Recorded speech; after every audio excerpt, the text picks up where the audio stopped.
आज के समय में हर इंसान की जिंदगी में इतनी उलझनें हैं, इतनी परेशानियां हैं कि बहुत ही मुश्किल है कि इंसान चिंता करने से बच पाए। बहुत ही कम लोग होंगे ऐसे जिन्हें कोई चिंता नहीं होगी, जो अपनी जिंदगी बिल्कुल चिंता से मुक्त होकर जीते होंगे। वास्तविकता में आपको पता है चिंता क्या है? चिंता है आपके मन की अशांति, आपके मन की बेचैनी। चिंता 2.5 अक्षर का शब्द है, ची-न-ता। च शब्द का अर्थ है चैन चुराने वाली, न शब्द का अर्थ है नकारात्मक सोच देने वाली, और त शब्द का अर्थ है तबाही मचाने वाली, आपके मन में और आपकी जिंदगी में। कबीर दास जी ने भी कहा है, चिंता ऐसी डाकिनी जो काट कलेजा खाए, वैद्य बेचारा क्या करे कहाँ तक दवा लगाए। कबीर दास जी कहते हैं चिंता ऐसी है जो आपके कलेजे को टुकड़े टुकड़े करके काट काट के दिन रात हर पल उसे खाती रहती है। किसी इंसान को एक ही बार में मार दिया जाए तो बहुत आसान है, लेकिन उसे तिल तिल करके मारा जाए, उसे टुकड़े टुकड़े करके मारा जाए तो उसे कितनी तकलीफ होती है। मृत्यु से भी ज्यादा दुख देने वाली है ये चिंता। पर कभी आपने गौर किया कि आप चिंता करके कुछ बदल नहीं पाते हैं, चिंता करके कुछ सुधार नहीं पाते हैं। चाहे आप जितनी भी चिंता कर लें, पर आपका किसी बात पे कंट्रोल नहीं चलता है। अगर आप हमेशा खुश रहना चाहते हैं, आप चाहते हैं कि आपका मन हर चिंता से मुक्त हो जाए, तो सबसे पहले तो आपको ये सोचना चाहिए कि आप जिस विषय में सोच रहे हैं, क्या चिंता करके आप उसे बदल सकते हैं? और यदि आप उसे चिंता करके नहीं बदल सकते तो चिंता करने से क्या फायदा? अगर आप इसीलिए चिंता करते हैं कि आपके साथ कुछ बुरा हो गया, आपको उसका सदमा लगा और उससे आप चिंता में चले गए, लेकिन जो कुछ आपकी जिंदगी में हो गया, क्या आप उसे बदल सकते हैं? क्या आपका उस पर अब कंट्रोल है? आपका उस पर बिल्कुल भी कंट्रोल नहीं है। तो क्या फायदा चिंता करके? आप ना अपने बीते हुए कल को बदल सकते हैं और ना ही अपने आने वाले कल को बदल सकते हैं। तो चिंता करके आप क्या प्राप्त कर लेंगे? एक जंगल में एक झोपड़ी के अंदर 2 भिक्षु रहते थे। एक दिन वो नगर में भिक्षा करने के लिए गए, लेकिन जब वो भिक्षा करके वापस लौटे तो उन्होंने देखा कि उनके झोपड़ी के ऊपर जो छत थी, एक तूफान आया और उसमें उनकी छत उड़कर चली गई। उनमें से एक भिक्षु बहुत रोने लगा कि मैंने एक तो पहले ही सारा संसार छोड़ दिया परमात्मा की प्राप्ति के लिए, आत्मा के ज्ञान के लिए, लेकिन परमात्मा तुझे मुझे दुख देने में बड़ा मजा आता है। एक छोटी सी झोपड़ी वो भी तुझसे सहन नहीं हुई, उसकी भी छत तूने तूफान में उड़ा ली। लेकिन दूसरा भिक्षु जब उसी बिना छत वाली झोपड़ी के अंदर सो रहा था तो उसने देखा कि रात में चांद तारे कितने सुंदर लग रहे हैं। वो मन ही मन परमात्मा को धन्यवाद देने लगा कि रात इतनी सुंदर होती है, मैंने कभी सोचा भी नहीं था। अच्छा हुआ परमात्मा कि तूने हमारी झोपड़ी की छत उड़ा ली, वरना कभी हमें पता ही नहीं चलता कि रात को सोते समय चांद तारों को देखना कितना अच्छा लगता है। अगर मुझे पता होता कि बिना छत के इतनी अच्छी नींद आती है और इतना अच्छा नजारा देखने को मिलता है, तो मैं पहले ही छत को हटा देता।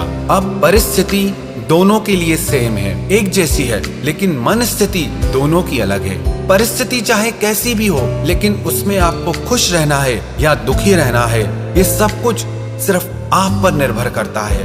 परिस्थितियां हमें चिंता नहीं देती, हम उन परिस्थितियों को कैसे लेते हैं उससे हमें चिंता होती है।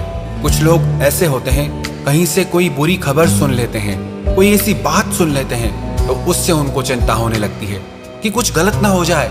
किसी दूसरे के घर में चोरी हुई तो मेरे घर में ना चोरी हो जाए, किसी और के साथ गलत हुआ तो मेरे साथ ना गलत हो जाए, किसी और के घर में छापा लगा तो मेरे घर में ना छापा लग जाए।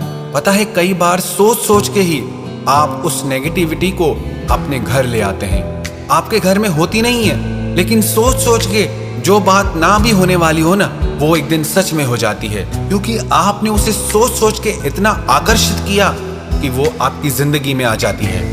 एक व्यक्ति था जो कहीं से भी लोगों की बात सुन लेता था तो उस पर विश्वास कर लेता था और उसी हिसाब से चलता था। उसकी बीवी उससे बहुत परेशान थी, एकदम वहमी हो गया था।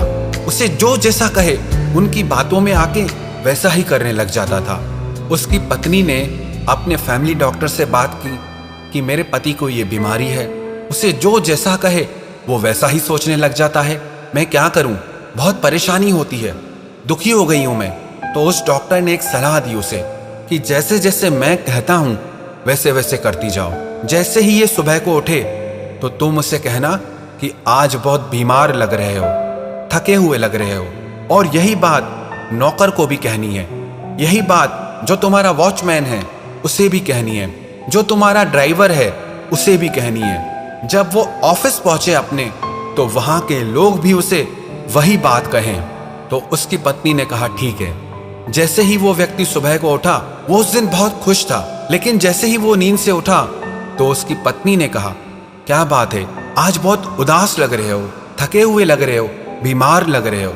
उसके पति ने सोचा मैं तो बहुत खुश हूं, लेकिन मेरी पत्नी ऐसा क्यों कह रही है कि मैं बीमार लग रहा हूं। फिर उसने आईने में शक्ल देखी तो मन में सोचने लगा कि हाँ, मुझे भी थोड़ी मेरी तबीयत ठीक नहीं लग रही। जैसे ही वो नहा धो के तैयार होके आया तो नौकरों ने भी यही बात कही कि मालिक, आज आप बीमार लग रहे हो, क्या बात हो गई है। जब वही बात नौकरों ने भी कही तो उसका विश्वास पक्का होने लगा।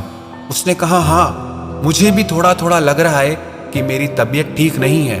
जैसे ही वो कार में बैठा तो वही बात ड्राइवर ने भी कही कि क्या बात है मालिक, आज तो आप बहुत ज्यादा बीमार लग रहे हैं। तो उसने भी कहा हाँ, मेरी आज तबीयत बहुत खराब लग रही है। जैसे ही वो अपने घर के गेट से निकल रहा था तो उसके वॉचमैन ने भी वही बात कही कि मालिक, आप आज इतने बीमार लग रहे हैं, ऑफिस कैसे जा रहे हैं। वो बोला क्या करूं, ऑफिस तो जाना पड़ेगा, लेकिन मेरी तबीयत बहुत खराब है। जैसे ही वो ऑफिस पहुंचा, ऑफिस के सारे लोगों ने यही बात कही कि इतनी बीमारी में भी आप ऑफिस कैसे आ गए। उस इंसान के मन पर उन सब की बातों का इतना असर हुआ कि वो खड़ा नहीं हो पा रहा था और उसको दो लोग पकड़ के वापस कार में छोड़ने आए और ड्राइवर उनको पकड़कर घर लेकर आया।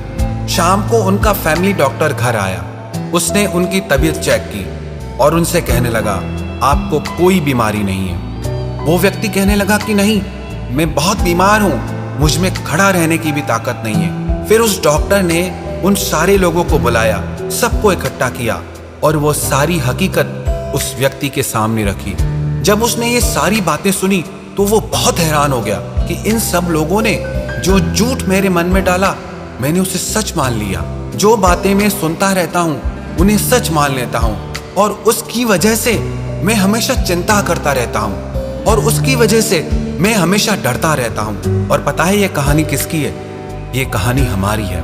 हम भी बेवजह डरते हैं, हम भी बेवजह चिंता करते हैं। कुछ सुन लेते हैं तो डर जाते हैं, कुछ देख लेते हैं तो चिंता में पड़ जाते हैं। हमारा डर, हमारी चिंता सच नहीं है। अगर हम इतनी सी बात को समझ जाएं कि जिस बात के बारे में हम चिंता कर रहे हैं, इतना ज्यादा सोच रहे हैं, वो सच नहीं है, ना ही वो सच होने वाला है। जो हुआ ही नहीं है उसको सोच सोच के क्यों चिंता करना, और जो गुजर चुका है अब उसकी भी क्या चिंता करना। किसी भी परिस्थिति में चिंता आपकी जिंदगी में किसी भी प्रकार का लाभ नहीं दे सकती, किसी भी प्रकार की खुशी नहीं दे सकती। तो आज से, अब से अपने मन में ये निश्चय कर लो, परिस्थिति चाहे कैसी भी हो, लेकिन हमारी मन की स्थिति कभी नहीं बिगड़ेगी। चाहे कैसी भी परिस्थितियां आ जाए, लेकिन हम चिंता नहीं करेंगे। हम मन से हमेशा निश्चिंत और खुश रहेंगे। आप मन में ये बात बिठा लो कि चिंता करने से कुछ नहीं बदलेगा। जो कुछ भी बदलेगा आपके कर्म करने से बदलेगा।